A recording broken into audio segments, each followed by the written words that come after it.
Chapter 13 Encounter. The young woman paid no heed to the brocade-robed boy that was approaching her. Instead, she looked over his shoulder and cast her gaze toward the old man as she said with a displeased expression, "Just now, you tried to kill me out of the blue. You had your reasons, but I still think what you did was wrong."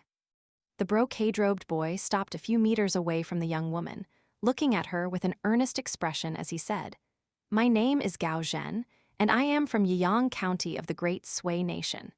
If Grandpa Wu has caused you offense in any way, then I am willing to apologize on his behalf and offer you compensation." The old man's heart was filled with mixed emotions as he stood behind the brocade-robed boy. While the boy hadn't told any lies in his self-introduction, he hadn't told the full story, either. During the entire 1,200 years in which the Great Sui Nation had been in existence, the Gao clan had always ruled over the empire as its imperial family, and Yiyang County was the home of the emperor of the Great Sui Nation. The young woman remained unmoved by the boy's offer, and she tightened the bandages around her hands as she said to the old man, "In the face of a master martial artist who's most likely already at the Windsor tier like yourself, I definitely wouldn't stand a chance in the outside world. But here in this world, all I have to do is call upon my flying sword, and your demise will be sealed." A cold sneer appeared on the old man's face. That assassin just now was only a peak lesser grandmaster, yet even for him, if he had been aware of that flying sword of yours in advance, all he would have had to do is protect his vital regions, and you would have been powerless to do anything. Even if you ran your sword through his body dozens of times, you still wouldn't have been able to kill him. As for myself, I am 2 entire stages above him, and the Windsor tier between us is seen as a virtually insurmountable hurdle for martial artists. I don't know what gives you the confidence to proclaim that you can seal my demise." The young woman's brows furrowed slightly, and she rested her hand on the hilt of her saber once again as she said, "There are few things I detest more than having to bicker aimlessly with others. If you're not convinced that I can back up my claims, then how about we settle this argument with a fight?" It had been a very long time since the old man had last been threatened like this, and he was seething with fury.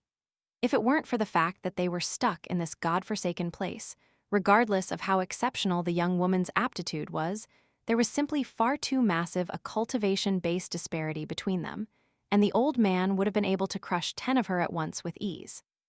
Furthermore, he was bound by his duty to protect the young prince, who was the pride and hope of the entire Great Sui Nation. Otherwise, even if he had to risk being suppressed and severely wounded by the self-sustaining Great Dao in this place, he would have been determined to teach this little brat a lesson. She was like a little calf who was provoking a tiger, and her courage was commendable, but that certainly didn't mean that the tiger would spare the calf. "If you insist on pursuing this matter, I am willing to offer you this item as compensation." The boy by the name of Gao Zhen hurriedly interjected, trying to defuse the situation. He opened the cloth pouch hanging from his waist as he spoke, then pulled out the jade seal inside, placing it on the palm of his hand before offering it to the young woman. "I hope this will suffice as a gesture of apology. In exchange for this seal, all I ask is that you do not pursue this matter any further. I understand that Grandpa Wu is in the wrong, but it's his loyalty to me that led him to do what he did, and he bears no personal grudge against you." The old man was horrified to see this, and he hurriedly knelt down on one knee as he exclaimed, "Please reconsider, Your Highness. I am nothing but a useless old servant, yet that seal is a treasure of immeasurable value. Such a treasure could alter the fate of our entire empire. If you insist on handing over the seal just so I can be spared, then you're forcing me to take my own life, Your Highness." Gao Zhen's expression stiffened slightly upon hearing this. The young woman seemed to have lost her patience, and she sneered, "What a pair of pitiful fools you are. Just because you see this seal as a priceless treasure doesn't mean it's worth anything in my eyes. You can keep that thing for all I care. A righteous individual does not steal from others." After that, she turned and departed without any hesitation. Gao Zhen was very relieved to see this, and he turned to the old man as he said, "Get up, Grandpa Wu, you're making a fool out of yourself. The 12 chief eunuchs of our Great Sui Empire have only ever knelt down to the past emperors. If the imperial censors of the 6 supervisory divisions or anyone from the Ministry of Rights were to see this and decide to kick up a big fuss, you and I will both be in deep trouble. Thanks to the blessings of my ancestors, I was able to obtain what I came to this town to acquire. So let's not stay here any longer and risk running into further unforeseen trouble. Furthermore, even after we meet back up with our people on the outside, we can't afford to get complacent.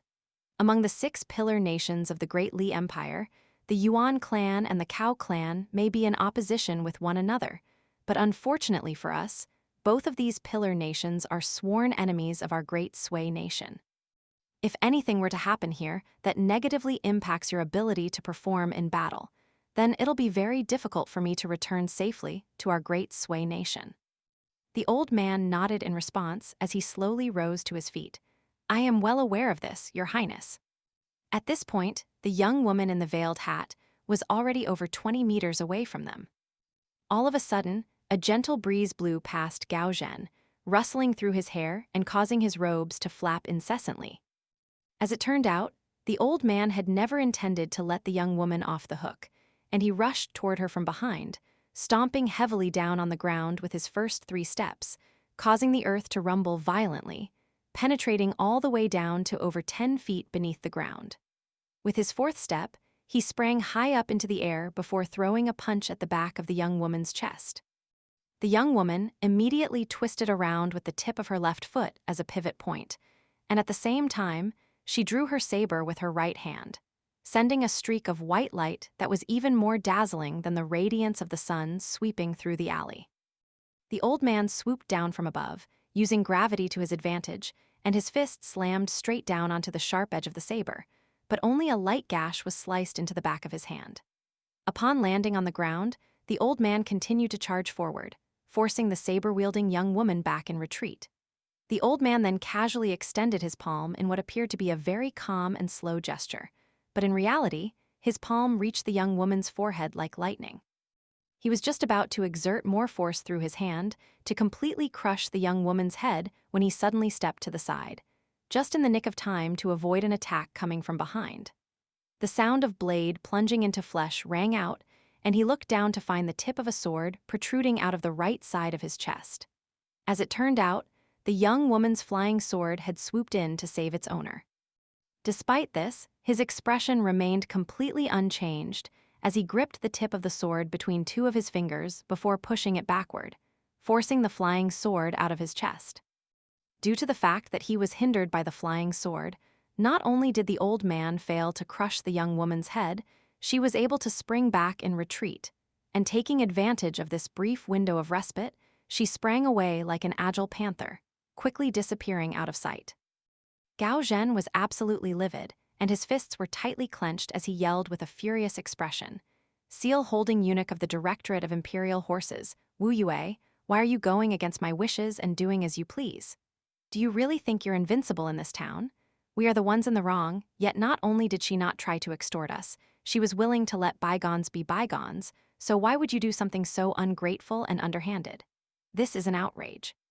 The old eunuch, Wu Yue, withdrew his gaze from the direction that the young woman had just fled toward, and he stood up straight as he turned around before making his way back to Gao Zhen. With each step that he took, his aura became more and more imposing, and it was as if he were treading directly upon Gao Zhen's heart. In the face of Wu Yue's suffocating aura, Gao Zhen became even more indignant and incensed, feeling as if he were being oppressed by his own servant, and his eyes were wide fury as he yelled, Wu Yue, you have committed a crime punishable by death. Wu Yue remained completely unfazed as he replied in an indifferent voice, Your Highness, whether my transgressions are punishable by death will be up to His Majesty to decide. In my eyes, your safety is of paramount importance, and protecting you is my sole objective. I have deemed that woman to be a potent threat to your safety, so in order to ensure that no harm befalls you, I had no choice but to go after her. Only with her dead can I rest easy, knowing that I have fulfilled my duty.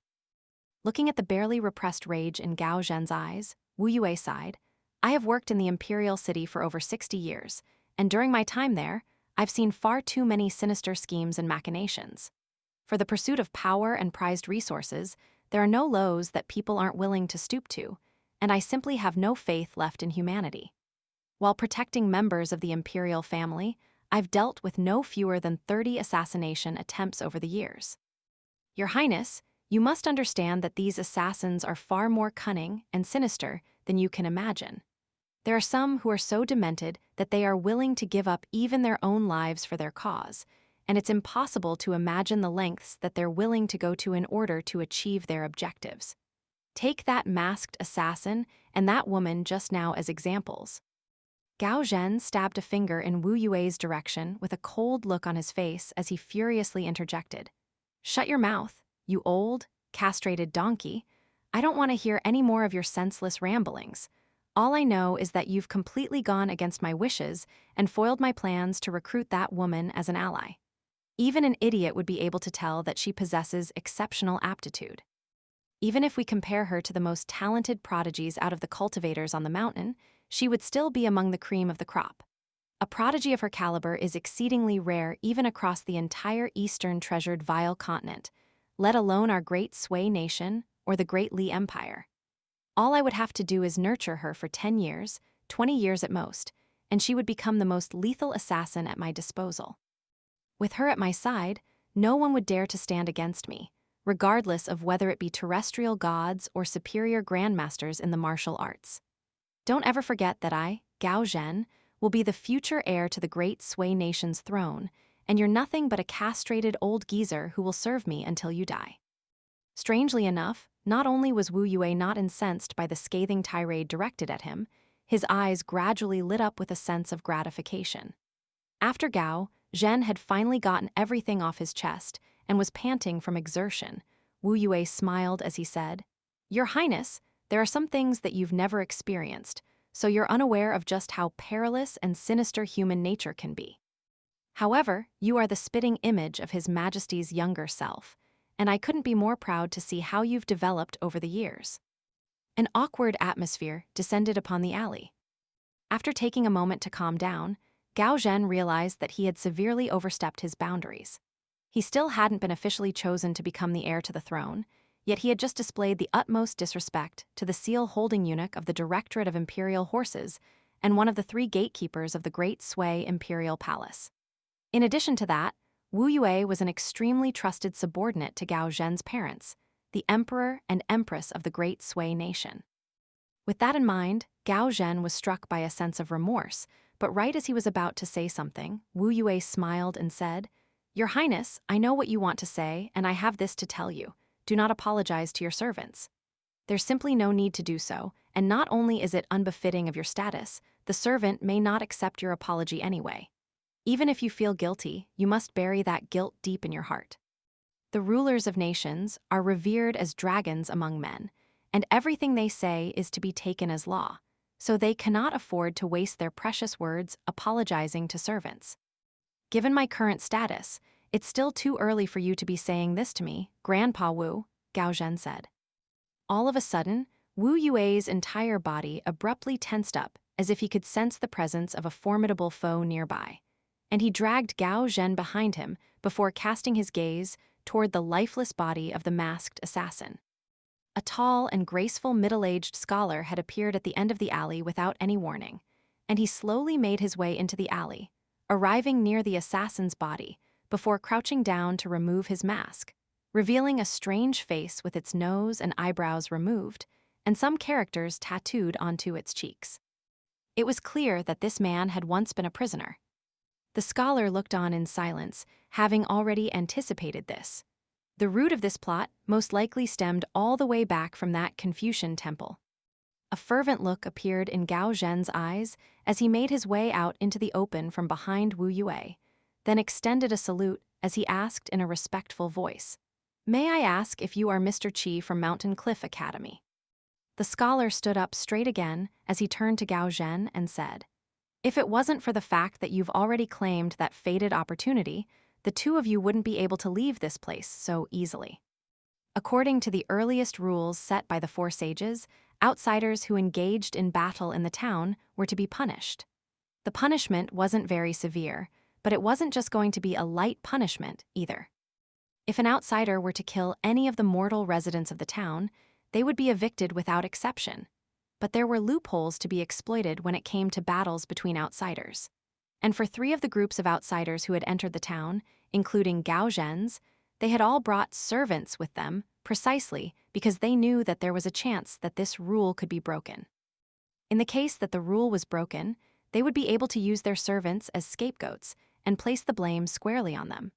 It had cost half of the wealth saved up in the imperial vault of the great Sui nation's emperor just to earn entry for a single person into the town. The imperial vault contained what was essentially the emperor's private stash, so half of the wealth in the entire vault was naturally an exorbitant amount. If it weren't for the possibility that battles could break out between the factions of outsiders entering the town, there was no way that Wu Yue would have been sent in alongside Gao Zhen. Essentially, they were paying for insurance. However, it was no exaggeration to say that mountains of gold and silver were being moved to purchase this layer of insurance, and the residents of the town couldn't even begin to imagine what it had cost for these outsiders to set foot in this place. Despite the hostility displayed toward him by the scholar, Gao Zhen remained calm and respectful as he said, "Mr. Qi, if you ever get the chance to do so, would you be willing to come and teach at our Great Sui Academy? I am willing to keep the position of Imperial Preceptor open for you, and it would be a great honor for our entire Great Sui nation if you could accept the position." After a brief hesitation, Wu Yue decided not to interject. If Gao Zhen really could convince the scholar to accept the position of Imperial Preceptor at the Great Sui nation, the emperor would undoubtedly be ecstatic. The scholar merely smiled and offered no response. Against the young woman from earlier, Wu Yue had been as merciless and ferocious as a hunting lion, but in the face of this middle-aged scholar, his attitude was completely different, and he cupped his fist in a respectful salute as he said, "Please forgive us for causing a disturbance in your territory, Mr. Qi. I only lashed out at that woman from earlier out of necessity and loyalty to my master, and I had no intention to cause offense to you." "Begone," Qi Jingchen said with a dismissive wave of his sleeve. Gao Zhen and Wu Yue could only take their leave before departing, and they just so happened to take the same route as the one that the young woman had fled in. "Is she dead?" Gao Zhen asked in a low voice. Wu Yue shook his head as he replied, "She definitely won't be alive for much longer. That flying sword of hers will only be delaying the inevitable." Gao Zhen hesitated momentarily before asking in a curious manner, "Grandpa Wu, when did you notice that it wasn't actually as easy and effortless for her to control her flying sword as she made it appear?" "I could tell from very early on that she was putting on an act to try and intimidate me," Wu Yue replied. Gao Zhen was very surprised to hear this. Wu Yue led Gao Zhen out of the alley, then said, "Let me ask you this, Your Highness.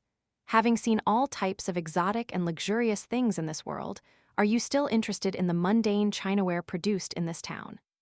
Gao Zhen patted the pouch strapped to his waist with a smile as he replied, "Of course not.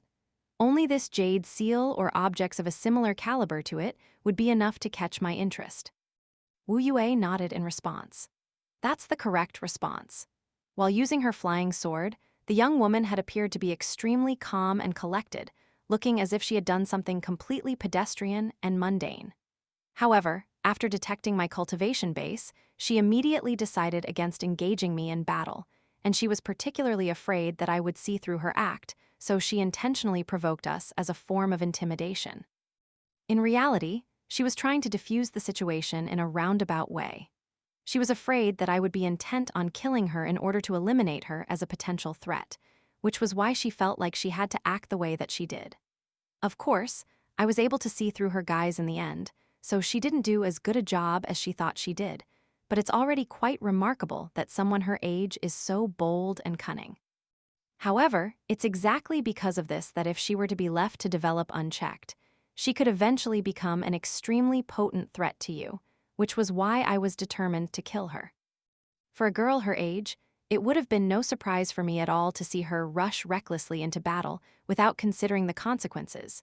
But it's extremely abnormal that even in the face of the threat posed by me, she was able to remain so calm and calculating, killing that assassin in such a composed fashion before putting on quite a convincing act to try and fool me. This is something that can only come from extensive experience, and it has nothing to do with her aptitude. Regardless of whether it be among cultivators or martial artists, countless prodigies have suffered premature demise due to various personality flaws, and certain things simply can't be taught. In any case, it's quite a pity that things had to end that way, Gao Zhen sighed. Your Highness, if you're going to lament and grieve over everyone you encounter that perishes while you're on your way to the top, then you're going to be a very busy man by the time you reach the peak of the mountain, Wu Yue jibed.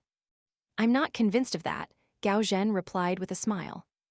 All of a sudden, a serious look appeared on Wu Yue's face as he said, I'm not sure if it was just a false perception, but I sense that even though that Mr. Qi possesses unfathomable power, there seems to be something very wrong with him. Gao Zhen shrugged in an uncaring manner as he replied, In any case, this trip would have been a resounding success had we just obtained this seal.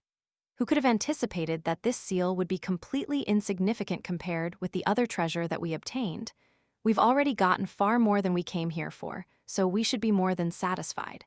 Now that I mention that golden carp, I can't help but think of that boy. Are you thinking about giving him a further reward as a gesture of gratitude if the opportunity arises in the future? Wu Yue asked with a smile. Gao Zhen shook his head in response. Not at all, I'm just lamenting over that pouch of copper coins that I gave him. Wu Yue couldn't help but burst into laughter upon hearing this. It seemed that the great Sui nation was going to have a very miserly and conservative emperor in the future. There was a peaceful alley in the town that led from the north to the south, and only the sound of rolling cartwheels could be heard. The cart was being pushed by a young Taoist priest with a lotus flower hat on his head, and he had packed up his stall very early on this day. All he wanted was to return home as quickly as possible without any mishaps arising along the way. All of a sudden, a slender figure in black suddenly stumbled out from another alley intersecting with this one. She then leaned her back against the wall and slowly moved along it, reaching a hand under the light veil hanging from her hat to clasp a hand over her own mouth, while raising her other hand to point at the young Taoist priest. The Taoist hurriedly lowered his head as he quietly chanted to himself, You can't see me, you can't see me, may the Buddha and the Bodhisattva shower me with their blessings. He was a Taoist priest, yet in an atrocious act of blasphemy, he was praying to the Buddha and the Bodhisattva as opposed to the three pure ones of Taoism. Sure enough, the Buddha and the Bodhisattva seemed to have no interest in blessing a Taoist who didn't even follow in their teachings. The young woman in the veiled hat mustered up the last of her strength as she stumbled toward the Taoist priest, then fell heavily onto the ground. But in the end, she was able to lock her hand tightly around the Taoist priest's ankle. The young Taoist priest threw his hands onto his own head with an aghast expression, as if he were asking the heavens, Why have you dumped such a massive bundle of mishap upon my lap? What have I done to deserve this? For all these years, I've been traveling to all parts, embarking on arduous journeys, often being bitten by dogs even as I'm just walking along the street, minding my own business. My life is already difficult enough without this. Curse you, Gao clan of the great Sui nation, and that old dog of a eunuch. I'm nowhere near strong enough to be able to handle such a burden. The young Taoist priest was completely panicked and distraught, and he was on the verge of tears as he said in a trembling voice, Please spare me out of the kindness of your heart, fair maiden. I promise you that I'll find a scenic location for you with exceptional feng shui that'll be sure to bless your descendants. Oh wait, you're still a virgin in that case. Unfortunately for him, the young woman was already completely unconscious, so his panicked ramblings fell upon deaf ears. The young Taoist priest looked around to ensure that there was no one nearby, then crouched down to pry the young woman's fingers loose from his ankles. All of a sudden, the flying sword hurtled directly toward him, stopping no more than 3 inches away from his glabella. The young Taoist subtly released the young woman's hand, then put on a sympathetic expression as he declared in a righteous manner, A man as upstanding and kind-hearted as myself naturally can't just turn away a fair maiden in her hour of need. The Taoist priest then sat down with his legs crossed, and a troubled look appeared on his handsome face. But the problem is, where am I going to take her? The flying sword immediately advanced an inch further, bringing it to no more than 2 inches away from the Taoist priest's glabella. The Taoist priest patiently explained, "In order to save your owner, I require a helper. Go to the old locust tree and fetch one of its leaves for me so that I can ensure that she survives until I can get her the help that she needs. Your owner is a special case, so I have to take extra care in saving her so I don't accidentally hinder her future in cultivation. What have I done to deserve being thrown into this mess?" The tip of the flying sword was trembling slightly, as if it were hesitating about how to proceed. "Hurry up, the sooner you come back, the sooner we can treat your owner. If you delay for too long, we'll all be screwed," the Taoist priest snapped. The flying sword vanished in the blink of an eye, leaving the Taoist priest to murmur to himself alone in a furious voice. There have to be mutual feelings for a relationship to blossom, yet that bastard, Qi Jingchen, is going around assigning couples as he pleases without any regard for the consequences. The Taoist priest rested his cheek on his palm while counting on the fingers of his other hand to read the fortune of the young woman on the ground before him. "Let me see who I can send you that'll both ensure your survival, while also sparing that person from a premature demise. The Liu clan won't do, the Zhao clan isn't suitable. Either the Song clan." Right as the Taoist priest was speaking to himself, the door god visages plastered on all of the doors in the Song Manor on Fortune Street suddenly became completely devoid of luster in unison, and plumes of smoke that were invisible to the naked eye were rising up into the air. Deep inside the manor, a barefoot old man pushed open the door of his room, then stormed out into the courtyard as he yelled, "Which bastard is plotting the downfall of our Song clan? Come out and fight me right now." The Taoist priest cleared his throat as he continued musing to himself. "The Liu clan on Fortune Street seems to be capable of weathering this storm. Perhaps I should go to them." Right at this moment, a series of cracks abruptly appeared without any warning on the family plaque that had been passed down for over 1,000 years in the Liu clan. An old woman thumped her dragon cane heavily down onto the ground as she challenged in a deep and resonant voice, "Who goes there? Come out and face me." The young Taoist priest pretended as if nothing had happened as he continued, "Let's go to the Wei clan on Peach Leaf Alley instead. The Wei clan has clearly done many good deeds and accumulated a great deal of good karma, so they'll definitely be the right people to turn to." Shortly thereafter, the furious voice of an elderly man was transmitted to the private school through a secret technique. "Qi Jingchen, are you just not going to do anything about this? If you can't do anything about him or are too afraid to intervene, then hurry up and piss off so Ruan Qiang can take your place and give that sneaky bastard what he deserves. Hold on, I see what this is. You're trying to get back at me through that bastard, aren't you?"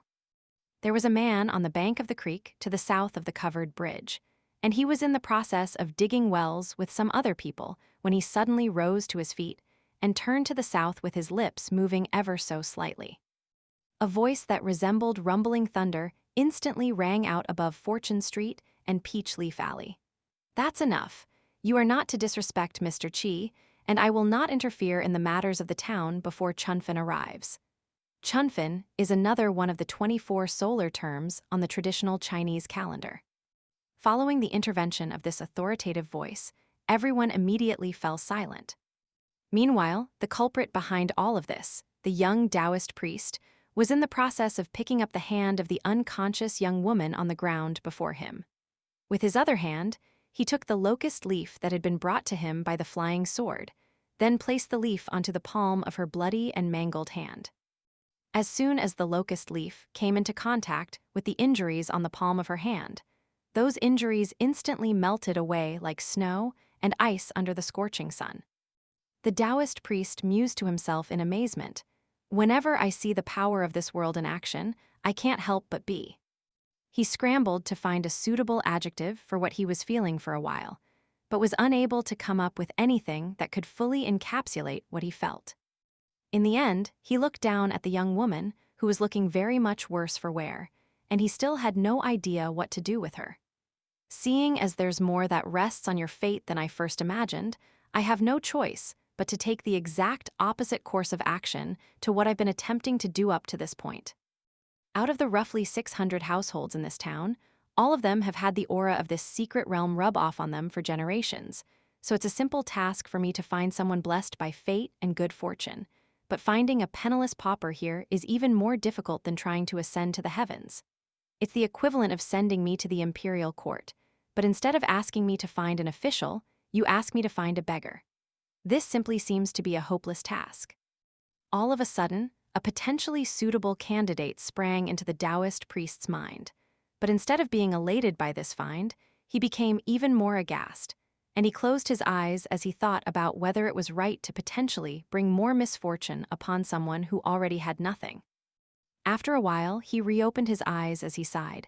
In any case, the choice is up to you, and I definitely won't force you to take on this bundle of mishap against your will. If you're unwilling to accept such a burden, then I'll just have to bear it on my own. He then brought his palms together, much like a monk would, then prayed, "May the Almighty Buddha and the merciful Bodhisattva assist me in transcending this tribulation." Soon, the young Taoist priest wheeled his cart onto Clay Vase Alley, then stopped in front of a certain courtyard before knocking on its gate. "Is Chen Ping on there?" Placed in a corner of the cart was a long sword in a pristine white scabbard. The flying sword was lying within the scabbard in a sullen manner, as if it were silently expressing its displeasure toward the Taoist priest for bringing its owner to such a run-down place.